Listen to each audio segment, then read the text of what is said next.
저희가 지난주까지는 주기도문에 대해서 살펴봤는데요. 이번 주부터 다시 다락방을 개강하기 때문에 옥하는 목사님 다락방 교재의 사도행전 2권을 가지고 좀 저희가 계속해서 이야기를 좀 나눠봤으면 좋겠습니다. 오늘은 사도행전 2권 46과 에베소 장로들의 고별 설교하다라는 제목을 가지고 좀 살펴봤으면 좋겠는데요. 본문은 사도행전 20장 17절부터 27절까지 말씀입니다. 여러분들이 이 말씀은 따로 한번 읽어보면 좋을 것 같고요. 우리 이 시간 말씀의 마음의 문을 열매를 같이 한번 읽도록 하겠습니다. 같이 읽겠습니다. 바울은 지나는 길에 밀레도에서 에베소 교회 장로들을 청하였다. 그들과 헤어지기 전에 바울은 고별 설교를 전했는데 이 설교는 가장 감동적이고 사랑이 넘치는 불후의 메시지가 되었다. 양떼를 위해 목숨을 버리는 선한 목자의 순수한 심정이 격한 파도처럼 밀고 있는 것을 느끼게 된다. 이 시간 눈물을 머금고 진지하게 한마디 한마디 토해내는 위대한 사도의 음성에 에베소 교회 장로의 심정으로 귀를 기울이도록 하자. 오늘은 뭘 배우게 되죠? 오늘은 그동안 우리가 뭘 배웠냐면 바울의 전도 여행에 대해서 배웠어요. 근데 전도 여행에 대해서 배웠는데 1차, 2차, 3차 전도 여행까지 저희가 배웠습니다. 근데 3차 전도 여행을 마치고 나서 바울이 어떤 생각을 했냐면 내가 로마로 가야겠다. 로마에 가서 복음을 전해야겠다라는 결심을 하게 됩니다. 그래서 이 로마로 향한 여정을 그냥 4차 전도 여행이라고도 부르기도 하고 그냥 로마를 향해 가는 여정이라고 부르기도 해요. 그런데 이렇게 로마로 가기로 결정하고 가게 되는데 로마로 가기 전에 에베소 장로들을 모아놓고 고별 설교를 하게 됩니다. 그럼 왜 고별 설교를 했을까요? 바울은 알고 있었어요. 자기가 로마를 향해서 가는데 아무래도 이번에 로마를 가면 다시는 못 돌아올 것 같다. 그런 것들을 분명히 느낌적으로 알고 있었던 것 같아요. 그래서 다시는 못 돌아올 걸 알았기 때문에 그동안 2년 또 2년 반 동안 자기가 애를 써서 섬겼던 에베소 교회 성도들을 데리고 마지막으로 당부를 하고 권면을 하기 위해서 만났던 것 같아요. 그래서 오늘 본문의 내용은 뭐냐면 바울이 장로들에게 전한 마지막 설교, 그래서 고별 설교라고 알려져 있습니다. 사실 그렇죠, 여러분. 우리가 유언이란 거 아시죠? 유언은 우리가 죽기 전에 남기는 말이잖아요. 유언을 우리가 굉장히 중요시 여깁니다. 왜일까요? 정말 죽기 전에 마지막으로 남기는 말이기 때문에 그 안에 담겨져 있는 많은 그런 바램들, 기대들, 소원들이 담겨져 있는 거예요. 마찬가지로 바울도 이제 에베소 교회의 장로들과 마지막이잖아요. 그러니까 어떤 마음이겠어요? 정말 자기가 꼭 하고 싶었던 이야기, 자기가 담고 싶은 이야기를 전하게 된 거죠. 그래서 오늘 이 고별 설교에 대해서 배우게 되는데 이 말씀을 그냥 바울이 장로들에게 했던 말씀이다 라고 생각하지 말고 바울이 나에게, 예수님 하나님이 나에게 하시는 말씀이다 이렇게 생각하고 들으면 공부하면 훨씬 더 도움이 될 것 같습니다. 지도로 보면 이런 거예요. 우리가 3차 전도여행을 바울이 떠나죠. 바울이 떠나서 이제 3차 전도여행은 주로 에베소에서 사역을 했습니다. 에베소 사역을 한 다음에 2차 전도여행 때 개척했던 교회들을 한번 쭉 둘러봐요. 이렇게 둘러보고 다시 돌아옵니다. 다시 돌아와서 예루살렘을 거쳐서 로마로 가게 돼요. 그런데 그 예루살렘을 거쳐서 로마로 가기 전에 이 빌레도, 에베소 밑에 있는 빌레도란 곳에 도착을 해서 에베소 장로들을 부른 거죠. 그래서 에베소 장로들을 모셔다가 이들과 대화를 나눈 내용이 오늘 본문의 내용이에요. 우리 그럼 1번 문제를 한번 같이 읽어볼까요? 같이 읽도록 하겠습니다. 바울은 에베소에서 3년 동안 어떻게 목회하였는지 장로들에게 상기시킨다. 그 내용이 무엇인지 크게 네 가지로 정리해보라. 바울의 고별 설교는 크게 세 등분을 할 수가 있어요. 그래서 어떻게 나눌 수가 있냐면 과거 에베소에서 행했던 사역에 대한 회고, 내가 여러분과 함께 어떻게 사역을 했는지에 대해서 쭉 한번 회고를 합니다. 그 다음에 현재 자신의 상황과 에베소 교회의 상황에 대해서 쭉 설명을 해요. 그런 다음에 미래, 여러분들이 계속해서 하나님의 양떼를 돌보기 위해서 장로로서 어떻게 해야 되는지에 대해서 권면해요. 그래서 크게 세 부분인데 먼저 이 과거에 대한 회고에 대해서 좀 살펴보자 이런 의미예요. 그래서 이 과거를 회고하면서 바울이 어떤 내용을 중점적으로 얘기했는지 한번 보자는 거죠. 우리 18절부터 21절까지 말씀도 한번 같이 읽어볼까요? 같이 읽도록 하겠습니다. 오매 그들에게 말하되 아시아에서 들어온 첫날부터 지금까지 내가 항상 여러분 가운데서 어떻게 행하였는지를 여러분도 아는 바니 곧 모든 겸손과 눈물이며 유대인의 관계로 말미암아 당한 시험을 참고 주를 섬긴 것과 유익한 것은 무엇이든지 공중 앞에서나 각 집에서나 거리낌 없이 여러분에게 전하여 가르치고 유대인과 헬라인들에게 하나님께 대한 회개와 우리 주 예수 그리스도께 대한 믿음을 증언한 것이라. 예, 오늘 본문에 보면 이제 바울이 자신의 사역에 대해서 회고를 내요. 회고를 하는데 문제의 네 가지를 찾아보라고 그랬죠. 첫 번째는 뭐냐면 겸손이에요. 바울이 곧 모든 겸손과 또 하나는 뭐예요? 눈물이에요, 눈물. 그 다음에 세 번째 뭐냐면 유대인의 관계로 말미암아 당한 시험을 참고, 세 번째는 인내입니다, 인내. 그래서 첫 번째 겸손과 눈물과 인내, 그리고 참고 주를 섬긴 것과 유익한 것은 무엇이든지 공중 앞에서 나 각 집에서나 꺼리낌 없이 전하였다.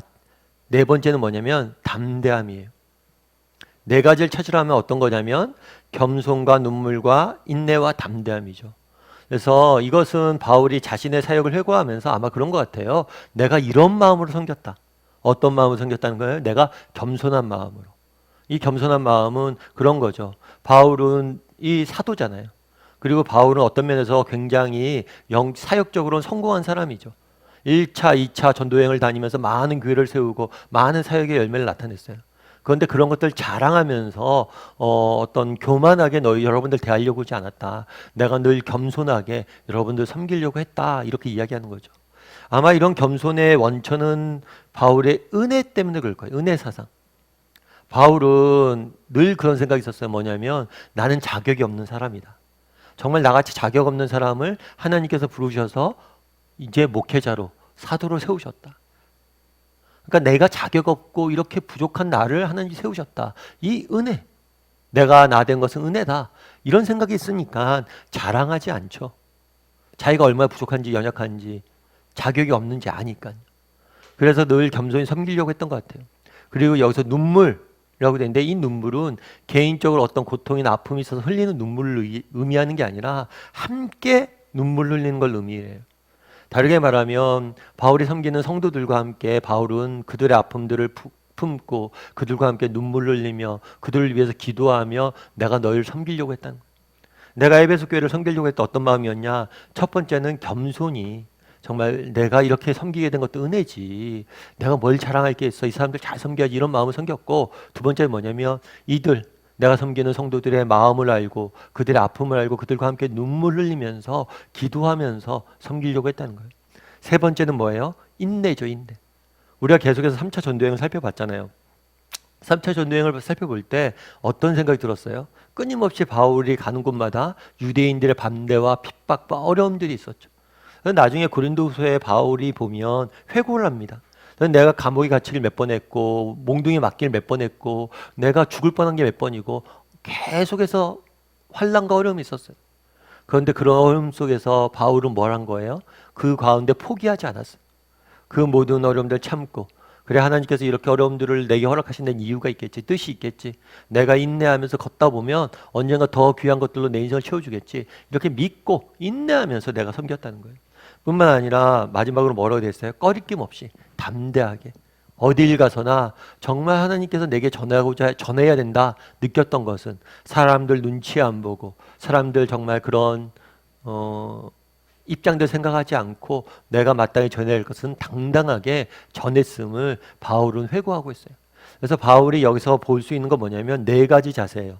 사역을 할 때 어떤 자세요? 겸손, 눈물, 인내, 담대함. 이 네 가지 마음으로 바울이 섬긴 것을 우리는 보게 됩니다. 우리 이번 문제 한번 같이 읽어볼까요? 같이 읽도록 하겠습니다. 이 가운데 당신에게 가장 큰 감동을 주는 내용이 무엇이며 왜 그것이 감동이 되는지 말해보라.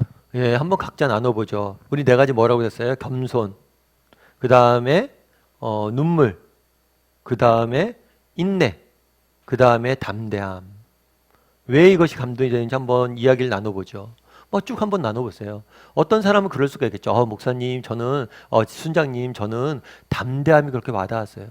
사실 제가 이렇게 믿지 않는 사람들 만나서 이야기하다 보면 주눅 들 때가 있거든요. 아, 이때 이 사람한테 꼭 복음을 전했으면 좋겠다. 그런데 사실 못 전하고 움츠려요. 그런데 바울이 어디서나 이렇게 담대히 전했다니까 참 제가 감동이 되고 도전이 되는 것 같아요.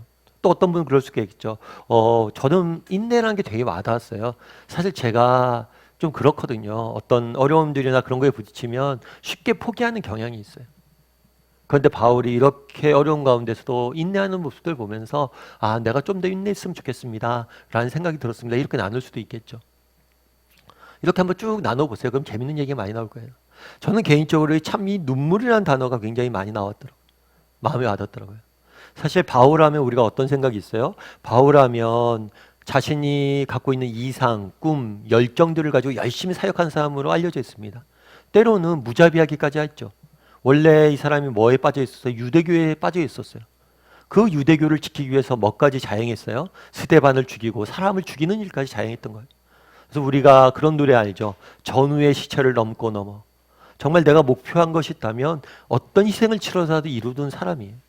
그런데 그래서 우리는 굉장히 강하고 목표 지향적인 사람으로 생각이 쉬운데 사실은 그렇지 않다는 거예요. 뭘래요? 정말 눈물 흘리며 한 사람 한 사람에게 관심 갖고 눈물 흘리고 그들과 함께 하려는 바울의 모습이 참 전 개인적으로 와닿더라고요. 그리고 여러분들이 바울의 서신을 읽다 보면 재밌는 게 있어요. 바울의 서신을 읽다 보면 맨 뒤에 막 그런 거 있잖아요. 브리스길라에게 문안하라, 디도에게 문안하라, 아무개에게 문안하라 하고 한 사람 한 사람의 이름을 이렇게 적어놓거든요. 참 그런 걸 보면 제가 관심이 되게 감동이 돼요. 왜냐면 바울이 누구예요? 바울이 초대교회 지도자입니다. 사도예요. 그가 교회 개척한 교회만 해도 수십 개예요. 수천 명, 어쩌면 수만 명을 이끌었던 사람이에요. 그런데도 늘 관심이 누구에게 있어요? 한 사람 한 사람 관심을 가지고 그들의 이름을 떠올리면서 기도하고 그들의 삶에 관심을 갖고 있는 모습이 참 목회자로서 제가 닮고 싶은 모습이고, 야, 정말 저렇게 한 사람에 대해서 열정을 갖고 눈물을 흘리며 돌보니까 저런 열매가 있구나 라는 생각이 들더라고요. 그래서 전 개인적으로 이 눈물이라는 단어가 굉장히 와닿았고 닮고 싶은 모습이에요. 참 이렇게 바울처럼 한 사람 한 사람 눈물을 그들을 위해서 기도하고 눈물을 흘리고 기억하고 이렇게 돌봐주는 그런 목자가 되고 싶다라는 생각들이 저 역시 많죠. 그래서 여러분들 이런 얘기를 쭉 나눠보세요. 어떤 게 와닿았나. 그럼 이건 뭐 정답이 없는 거겠죠. 누구나 자기가 와닿은 걸 편안히 얘기하면 좋을 것 같아요. 그렇게 얘기하다 보면 아, 저 사람은 저런 걸 느꼈구나. 난 이런 걸 느꼈는데 이런 걸 통해서 더 속으로 풍성하게 이야기를 좀 나눌 수 있을 것 같아요. 그런 다음에 3번 문제 같이 한번 읽어볼까요? 같이 읽도록 하겠습니다. 바울이 생명의 위험을 무릅쓰고 예루살렘으로 가려는 이유가 어디에 있는가? 우리 한번 22절과 23절 한번 같이 읽어볼까요? 같이 읽겠습니다. 보라, 이제 나는 성령에 매여 예루살렘으로 가는데 거기서 무슨 일을 당할는지 알지 못하노라. 오직 성령이 각 성에서 내게 증언하여 결박과 환난이 나를 기다린다 하시나. 지금 이제 바울이 어떻게 되냐면 예루살렘으로 되는데 예루살렘을 넘어 어디까지 가는 거예요? 로마까지 가는 거예요. 특별히 그리고 예루살렘은 예루살렘엔 누가 기다리고 있냐면 유대인들이 기다리고 있어요. 그래서 유대인들이 바울을 굉장히 싫어하고 바울을 핍박하려고 하고 있거든요. 그래서 유대인들에게 붙잡혀서 결국에 재판에 호송되면서 로마를 가게 돼요. 그래서 이 예루살렘에 여기 뒤에 보면 뭐가 기다린다고 그랬어요? 결박과 환난이 나를 기다린다. 그러니까 알고 있었어요. 예루살렘에 가면 내가 반드시 뭐예요? 결박, 붙잡히게 될 것이고 내가 그로 인해서 엄청난 환난을 경험하게 될 것이라. 고난과 고통과 환난이 기다리고 있음을 바울은 분명히 알고 있었어요. 그런데도 불구하고 바울이 예루살렘을 가려고 그래요. 그럼 바울이 왜 예루살렘을 가려고 하냐는 거예요. 그 부분에 대해서 오늘 성경은 바울은 뭐라고 고백해요? 성령에 매여라고 되죠. 뭐에 매여서요? 성령에 매여서. 그러니까 성령에 매이다. 그러니까 성령이 이끌림을 받다라는 의미예요. 이 매이다는 건 뭐냐면 묶였다. 성령이 나를 묶었다. 그리고 이건 갇혔다. 성령에 의해서 갇혔다. 그리고 또 다른 표현을 하면 끼었다. 그러니까 문 사이에 딱 낀 거예요. 껴서 꼼짝달싹 못하고 이렇게 끌려가는 거예요. 그러니까 내가 의도해서 그런 게 아니라 성령이 나를 붙잡고 나를 꽉 붙잡고 강제적으로 이렇게 끌고 간다는 거예요. 그러니까 인간적인 마음에 그런 게 있겠죠. 사실 그 가면 뻔히 내가 감옥에 갇히고 매맞을 거 뻔히 아는데 그곳에 가고 싶은 사람이 어디 있겠어요. 그럼에도 불구하고 자기는 그곳을 가게 된 거예요. 왜요? 성령이 나를 강력하게 내 안에 음성을 역사하시는 거죠. 가야 된다. 가야 된다는 부담을 계속 주시니까 그 어려움이 있어도 가는 거예요. 궁극적으로 예루살렘을 가게 된 동기도 뭐예요? 성령의 이끌림이죠. 성령의 이끌림. 그럼 여러분들은 어떠세요? 이런 성령의 인도하심을 경험한 적 있으세요? 우리 4번 문제 한번 같이 읽어볼까요? 같이 읽도록 하겠습니다. 성령에 매여 혹은 성령에 이끌려서 자신이 원하지 않는 일을 해본 경험이 있는가? 예, 여러분 한번 이야기를 좀 나눠보세요. 성령에 매여 혹은 성령에 이끌려서 자신이 원하지 않는 일을 해본 경험이 있는가? 아이, 목사님, 순장님, 저는 그런 거 없습니다. 그냥 저는 이렇게 원하는 것만 하고 살았어요. 뭐 그럴 수도 있겠죠. 근데 어떤 사람은 또, 전 이런 경험들이 있어요. 라고 경험할 수도 있겠죠. 한번 이야기를 나눠보세요. 근데 우리가 바울이 막 이렇게 그런 얘기를 지금 다루잖아요. 바울이 뭐 감옥에 갇히고 막 이런 얘기를 하니까 감옥에 갇히면서도 복음을 전하고 막 이런 얘기를 하니까 너무 거창하게 뭐 그런 것을 안 다뤄도 돼요. 그러니까 성령이 이끌려 했다는 게 뭐 예를 들면 그런 거죠. 내가 뭐 주일날 약속이 생겼어, 급하게. 약속이 생겼는데 아무래도 그게 예배 시간이고 그 시간은 예배 드리는 게 맞다고 생각 들었어요. 그래서 내가 그거에 양해를 구하고 그날 약속을 참가하지 않거나 늦음으로 인해서 손해볼 건 알지만 그럼에도 불구하고 내가 교회에 나갔습니다. 뭐 이런 것도 성령의 이끌림이죠. 그리고 자녀를 양육하는 데 있어서 뭐 우리 자녀가 이제 학교에 문제가 생겼어요.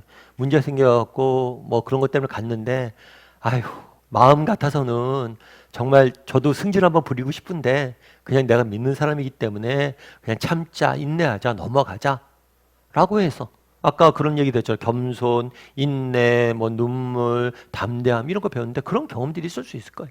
그런 거 한번 쭉 나눠보세요. 그러다 보면 여러분 서로가 받는 은혜들이 많을 겁니다. 너무 거창한 거 말고. 근데 우리가 여기서 한 가지 기억할 것이 있어요. 그건 뭐냐면 성령님. 오늘 성령님에 매여서 성령님의 인도하심에 대해서 이야기하고 있잖아요. 그런데 우리가 기억할 건 뭐냐면 성령님은 하나님은 우리에게 끊임없이 말씀하고 계시다는 거예요. 우리 중에 그런 경우가 있죠. 목사님, 전 성령님의 인도하심을 경험한 적이 없어요. 아니에요. 우리가 성령님의 인도하심을 경험하지 못하는 것은 성령님이 끊임없이 우리에게 얘기하는데 우리가 안 듣기 때문이에요. 그래서 이걸 뭘로 비유하냐면 라디오 주파수에 비유해요. 여러분 이렇게 라디오가 있다고 가정을 해보세요. 라디오는 계속해서 어떻게 되는 거예요? 사실은 우리가 보이진 않지만 끊임없이 라디오 주파수는 다양한 주파수로 해서 소리가 계속 전파되고 있는 거예요. 그래서 우리가 라디오 주파수를 채널을 이 음성의 전파에 딱 맞추는 순간 소리가 들리는 거죠. 사실은 하나님은 끊임없이 얘기를 하고 계세요. 그런데 왜 못 듣느냐? 우리가 그것에 채널을 안 맞추기 때문이에요. 성령님의 음성에 귀 기울이지 않기 때문이죠. 그러니까 귀 기울이다 보면 뭐냐면 하나님의 음성을 인도하심을 맛보게 돼요. 그러니까 여러분들이 중요한 결정을 하거나 순간순간 뭐 어떤 중요한 일들을 하거나 했을 때 중요하지 않더라도 했을 때 잠깐 멈추세요. 잠깐 멈춰서 정말 하나님 당신이 원하는 게 뭡니까? 알려주세요. 이렇게 말만 하면 뭔가를 알려주세요. 그것이 정말 말씀을 떠오르게 하건 아니면 우리의 마음속에 어떤 생각을 주시건 아니면 주변 사람들의 음성을 통해 들리던 아니면 주변 환경을 통해서 일하건 분명히 하나님께서 우리에게 말씀하신다는 거예요. 그래서 이 성령의 인도하심 이것도 어렵게 생각하면 안 돼요. 정말 하나님께서 늘 우리에게 말씀하고 계시다. 내가 귀 기울이지 않아서 듣지 못한다. 이런 생각을 좀 가지면 좋겠죠. 그리고 또 성령의 인도하심을 경험하는 것 중에서는 그런 것도 있는 것 같아요. 여러분 간단한 원칙을 하나 정하는 것도 좋은 것 같아요. 제가 예전에 이제 사랑의 교회 사임하고 이제 교회 개척할 때 제가 이제 아는 목사님한테 목사님 제가 여차여차해서 교회 좀 사임하려고 합니다. 그랬을 때 그 목사님이 쭉 얘기하면서 잘했다 하면서 마지막에 그런 얘기 했어요. 그래 목회자는 늘 손해보는 쪽을 택해야지. 늘 손해보는 쪽을 택해야지. 그 얘기는 뭐예요? 손해보는 걸 선택하면 결국에 그건 뭐예요? 성령의 뜻이란 거예요. 아까 그 얘기 배웠잖아요. 우리가 겸손, 뭐 배웠어요? 눈물, 인내, 담대함. 이 네 가지를 선택하면 내가 겸손한 걸 선택해야지. 그럼 그게 성령의 뜻이. 그렇게 어떤 간단한 원칙을 하나 세워서 내 삶에 적용하는 것, 그런 것도 좋은 성령의 인도하심을 받는 방법이 될 수가 있어요. 5번 문제를 한번 같이 읽어볼까요? 같이 읽도록 하겠습니다. 24절을 외우라. 이러한 고백은 바울과 같은 목회자에게만 해당되는 것인가? 일반 성도들은 이렇게 말할 자격이나 필요가 없는 사람들일까? 이에 대한 당신의 생각을 말해보라. 예, 24절은 굉장히 멋진 말이 표현이죠. 24절 한번 같이 읽어볼까요? 같이 읽도록 하겠습니다. 내가 달려갈 길과 주 예수께 받은 사명 곧 하나님의 은혜의 복음을 증언하는 일을 마치려 하면은 나의 생명조차 조금도 귀한 것으로 여기지 아니하노라. 예, 여기서 내가는 뭐냐면 바울이죠. 바울이 자신의 뭘 고백을 한 거냐면 자신의 사명에 대한 태도를 고백하는 거예요.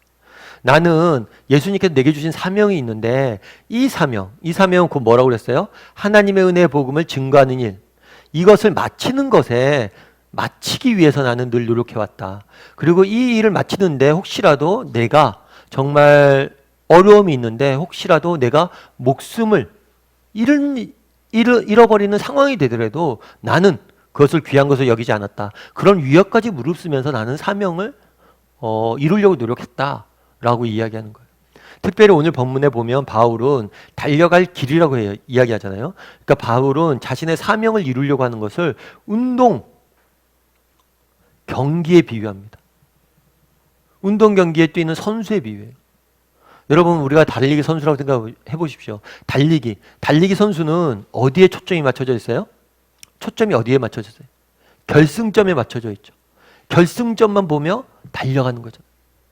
결승점만 보면 달려가다. 우리가 예전 이제 사실은 우리가 이제 그런 거 많이 하죠. 운동회 같은 거 초등학교 이제 학부모님들 모시고 운동회 같은 걸 해요. 운동회 같은 걸 하면 이제 부모님들 모여서 부모님들도 함께 뛰는 그런 시간들이 있잖아요. 그런데 부모님들이 뛰는 시간 되면 특이한 게 있어요.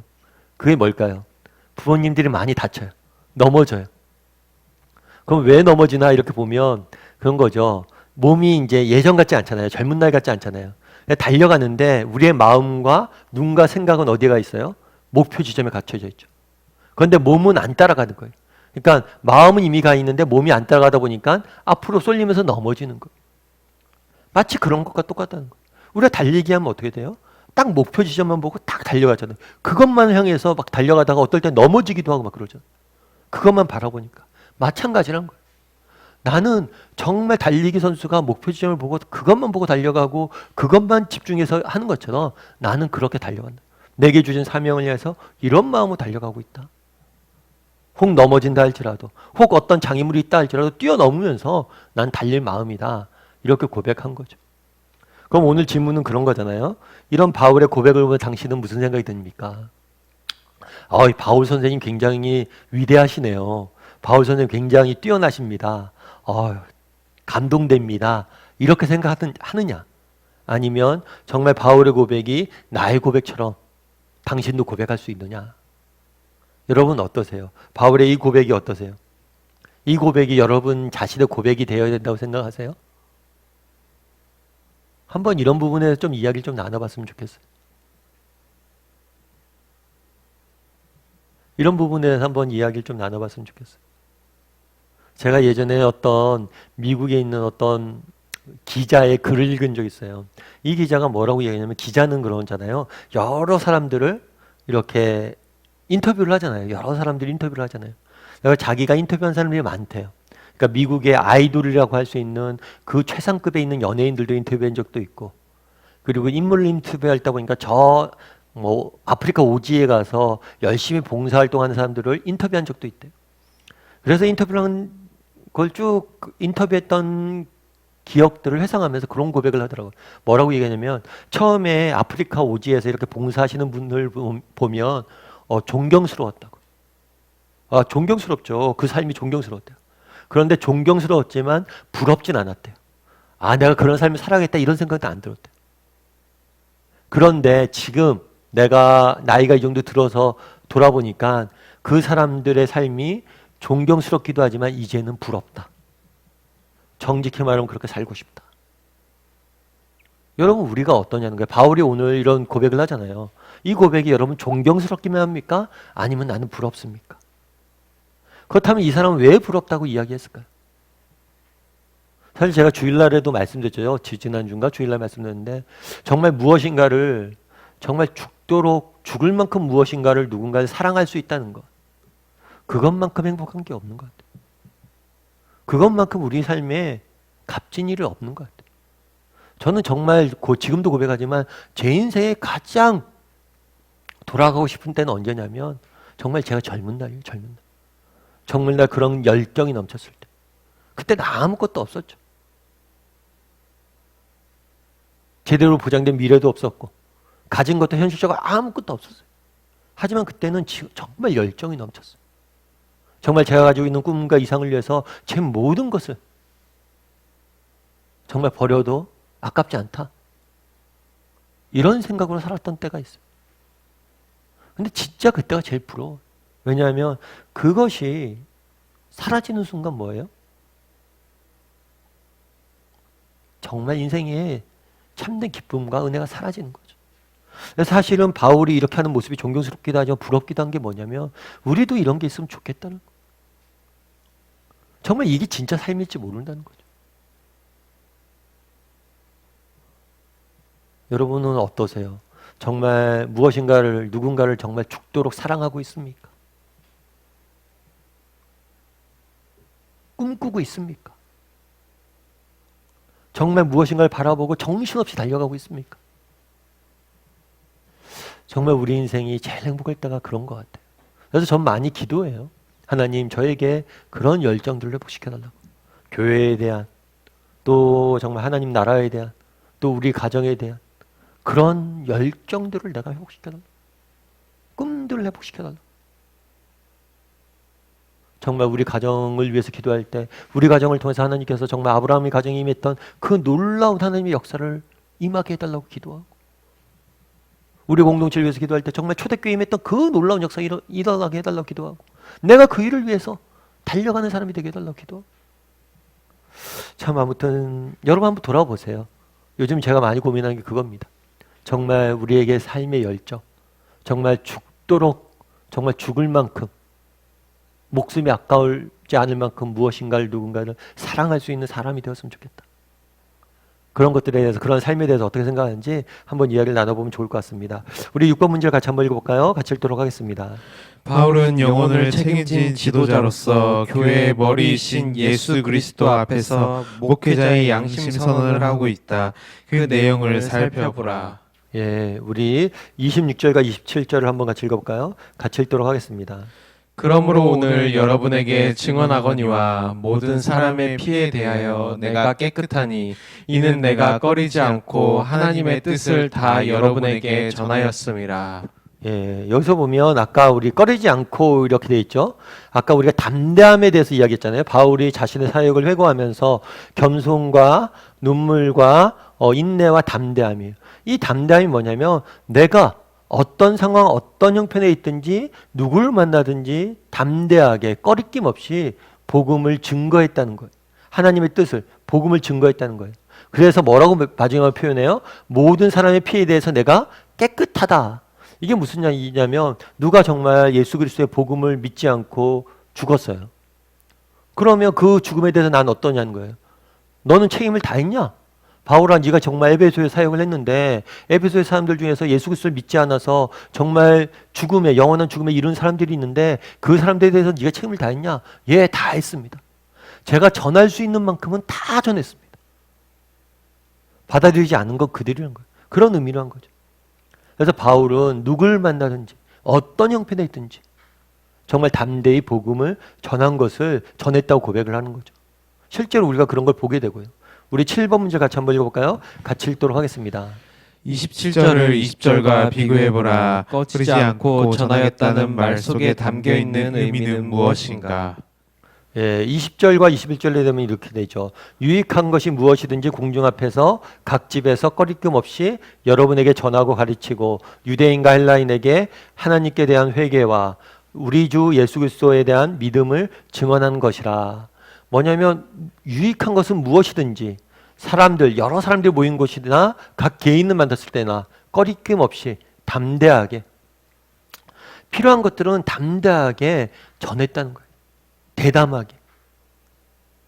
왜냐하면 이게 꼭 필요하기 때문에 그 사람들. 특별히 그러면서 뭐라고 그래요? 유대인과 헬라인에게 뭐예요? 하나님에 대한 회개. 너희가 너희들이 죄인이고 정말 그 죄에 대해서 너희가 하나님 앞에서 회개해야 된다. 강력히 전했다는 거예요. 그리고 또 예수 그리스도를 믿으라. 이 복음에 대해서 강력히 전했다는 거죠. 그래서 계속해서 이 부분, 그러니까 지금 우리가 몇 번 문제를 풀고 있냐면 6번과 7번 문제를 풀고 있는데 6번, 7번 문제에서는 그거예요. 아까 담대하게가 이제 바울이 전했던, 그러니까 사역하는 태도였잖아요. 요거에 대해 좀 더 자세히 풀어본 거예요.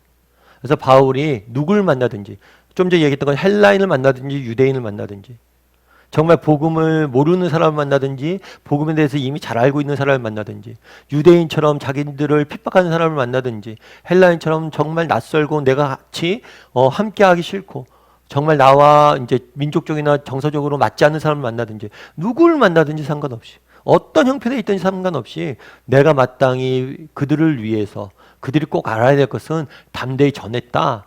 이렇게 여러분들이 이해하면 좋을 것 같아요. 그래서 우리 8번 문제 같이 한번 읽어볼까요? 같이 읽도록 하겠습니다.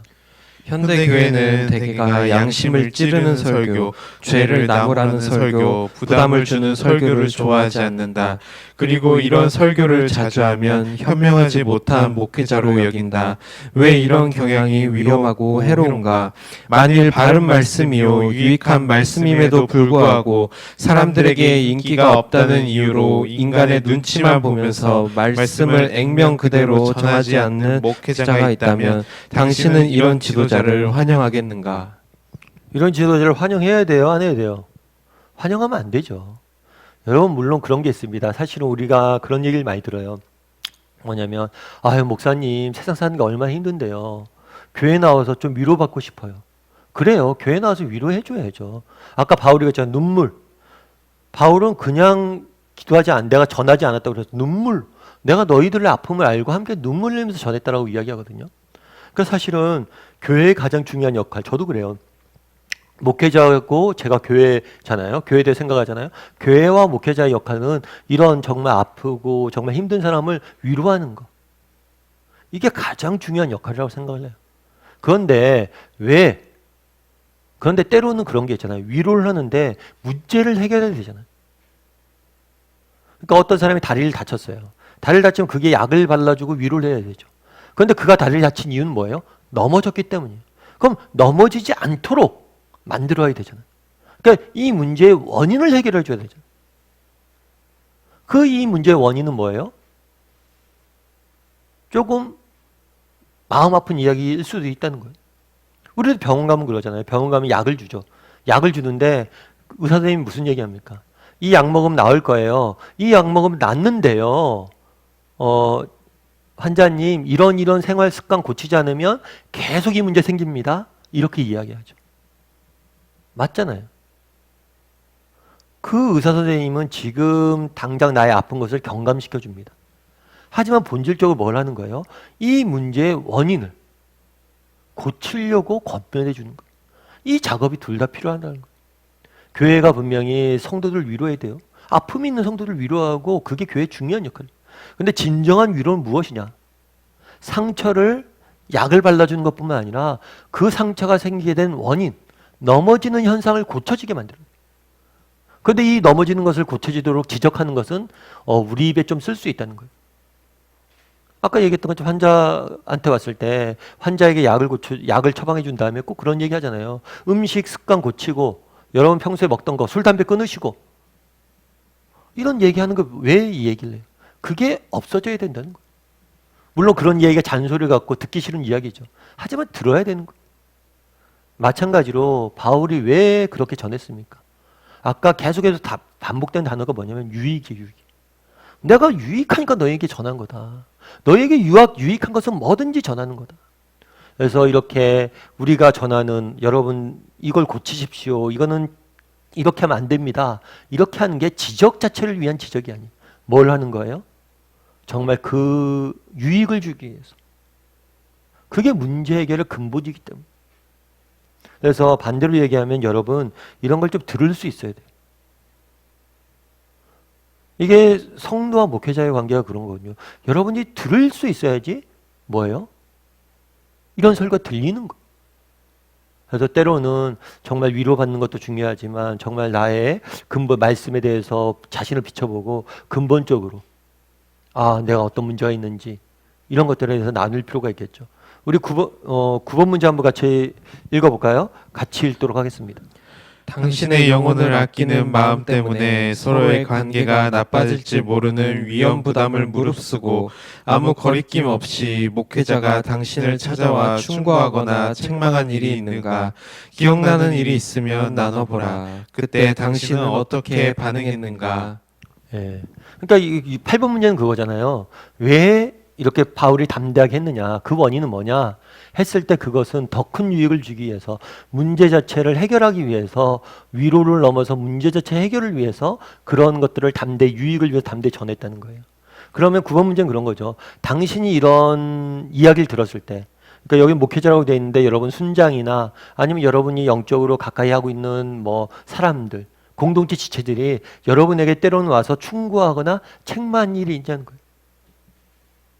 그랬을 때 그거를 당신은 어떻게 반응하고 어떻게 받아들였느냐.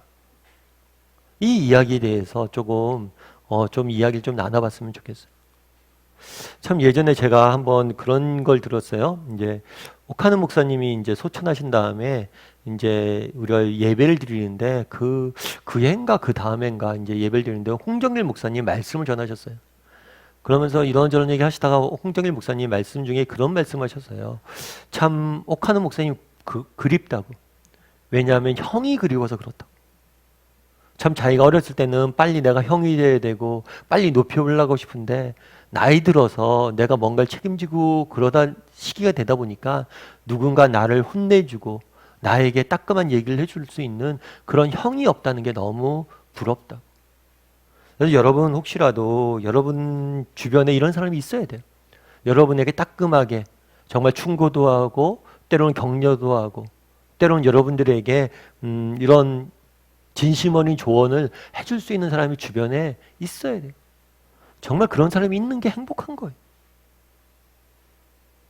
물론 그렇다고 해서 제가 생각하기에 우리 다락방 맨날 모일 때마다 서로에게 충고하고 그러니까 지적과 이건 다른 거예요. 막 서로 지적하고 평가하고 판단하고 이렇게 비판하고 그러라는 얘기가 아니에요. 아까 얘기했잖아요. 눈물과 담대함이라고. 정말 함께 아파하면서 그 아픔의 원인이 뭘까 함께 고민하면서 함께 해결하려고 하는 그런 노력들이 있는 공동체가 됐으면 좋겠다는 거예요. 그래서 이런 경험들이 있는지 한번 이야기를 나눠보고 또 이런 것들이 어떤 유익이 있었는지.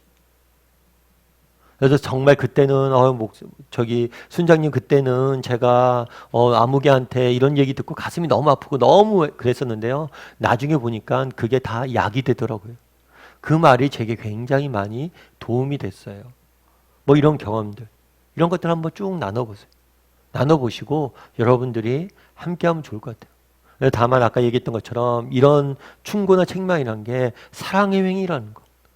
정말 눈물을 흘리며 진심으로 사랑해서 그의 유익을 위해서 문제 자체를 함께 해결한다는 자세로 전해지는 것을 의미하는 거예요.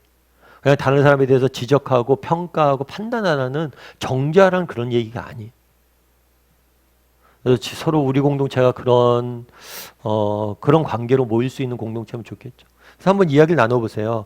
아까 얘기했던 것처럼 9번에서는 이런 이야기를 들어본 적이 있는지 그리고 이런 이야기를 들었을 때 어땠는지 옛날에 어렸을 때 저 형이 이런 얘기를 했었는데 참 그게 제가 평생의 자산이 됐습니다.